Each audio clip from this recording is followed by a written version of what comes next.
All right, folks, the old 96 Powerstroke's getting some goodies put on it. So let's take a look and see what we're doing here. I'm actually doing build my own intercooler kit for it. I put a Irate diesel e-fuel kit on it. Basically start at the bottom, work to the top. Smart thing to do when you're gonna be doing power upgrades on these trucks. You know, a lot of the young bucks out there will just slap a set of injectors in it and not do any of this stuff first. Well, you'll end up fucking them injectors up or blowing a tranny up or doing something, you know, something stupid that's unnecessary. So every time I've ever built a truck, I always do all the supporting mods first, and then I do the power adding mods, you know, I mean, besides a tuner, but I haven't got any wild tunes or anything on it. Let's take a look at what we're doing, because what we're gonna end up doing is we're gonna end up putting bigger injectors in this pickup. But before I do that, I need the bigger turbo, need the e-fuel, need the built transmission, all these types of things. So that's kind of what we're doing an intercooler kit. So that's what we're doing first. So let's check it out. So super clean 96 Powerstroke. I scored, and what we're doing when you do this e-fuel kit, you do have to remove the turbo, you do have to remove the up pipes to do it correctly. Some people might try to break that back fitting off on that side and try to, you know, screw it out, but the correct way would be to remove the turbo, remove the up pipes, and go that route. And if you're gonna be there, you might as well do the EBP delete, you know, clean up that portion of your engine bay. But basically this Irate diesel e-fuel kit, pretty clean, pretty straightforward. The instructions aren't very good, but I mean, if you've done this kind of work before, pretty straightforward. So you will remove the turbo, you will remove the up pipes to get that fitting in. It's best to remove this AC pump, just kind of fold it out of the way and remove this AC pump bracket. Remove the factory fuel lines out of this and run your new ones, your rubber lines that they send you, up behind that same AC bracket. And then they tell you to flip this fuel lab around on an OBS if you're gonna run this fuel pressure sender. I just put a 90 on it, and otherwise that sensor will hit your upper coolant line. Other than that, top side is pretty straightforward. Let's take a look underneath and see how we routed all that. So underneath on these OBSs, they have you utilize the factory return line.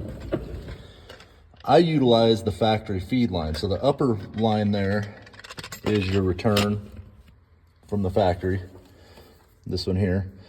But they were kind of like heat protected steel braided lines that come from here, and then they go up a little further, and then they go up to those steel lines that run up behind your bracket. So this feed line is quite a bit further away from that exhaust manifold. So that's the one that I utilized. And then I just switched it back here on your selector valve. I just cut the top return line, spliced it in with the feed line, we're good to go. And then basically you mount your pump up. I did mine on the inside of the frame rail. Just drill 2 holes in the bottom of the frame, and you're good to go there. And then they send you that. You gotta put keyed power on. So I just went into the fuse box. There's a 15 amp fuse here in your fuse box. Third fuse back there. I just ran that for my keyed power. Mounted this off an existing bolt for the hood mount, and then obviously you run 12 volt power to your battery.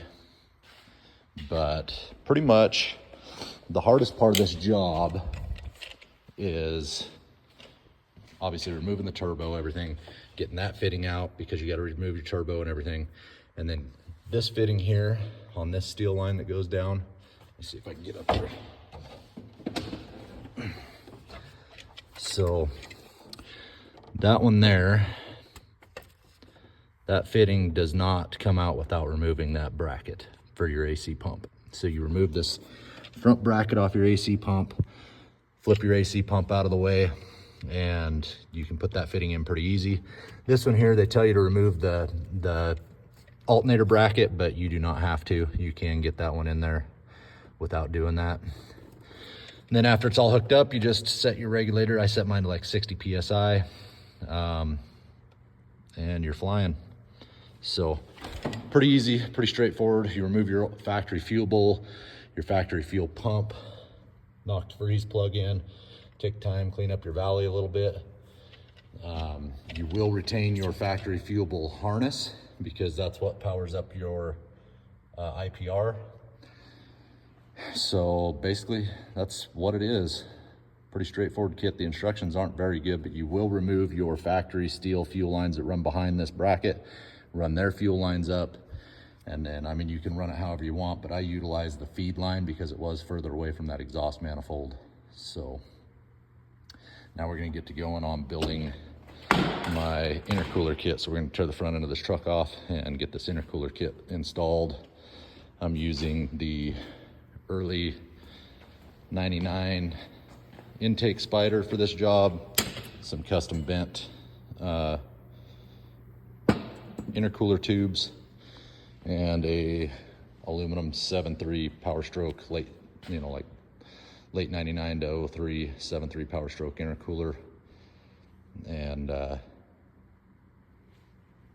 pretty nifty bracket kit that's going to make this look really nice. We're going to run a 6.0 transmission cooler in it, and we're going to go get all the supporting mods done for this project.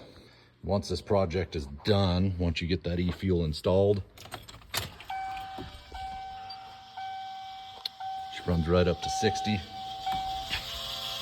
can hear the pump, and you don't over tighten these. These are JIC, but none of these lines up here should leak.